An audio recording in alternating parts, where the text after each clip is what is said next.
کہتے ہیں کہ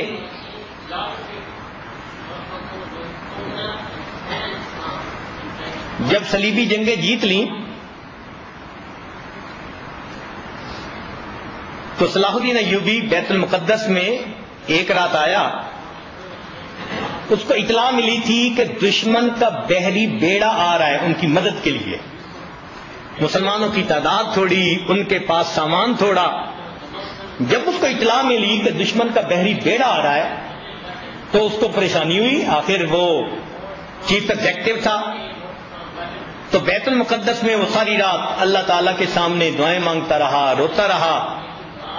پوری رات اس نے رکوع اور سجود میں گزار دی. فجر کی نماز پڑھ کے باہر نکلا, دروازے کے اوپر اس کو ایک نیک بزرگ نظر آیا.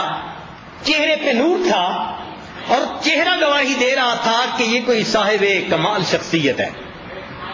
تو صلاح الدین ایوبی اس کے قریب ہوا اور اس نے کہا کہ حضرت دعا کریں, میں نے سنا ہے کہ دشمن کا بحری بیڑا آ رہا ہے. ان بزرگوں نے سن کر صلاح الدین ایوبی کے چہرے کی طرف دیکھا. وہ پہچان گئے کہ صلاح الدین نے رات کیسے گزاری. فرمانے لگے, صلاح الدین تیرے رات کے آنسوؤں نے دشمن کے بحری بیڑے کو ڈبو دیا ہے. تیرے رات کے آنسوؤں نے دشمن کے بحری بیڑے کو ڈبو دیا ہے. اگلے دن اطلاع ملی بحری بیڑا راستے ہی میں ڈوب چکا تھا. وَهُوَ يَتَوَلَّى الصَّالِحِينَ, وہ اللہ تعالیٰ نیکوکاروں کا سرپرست ہے.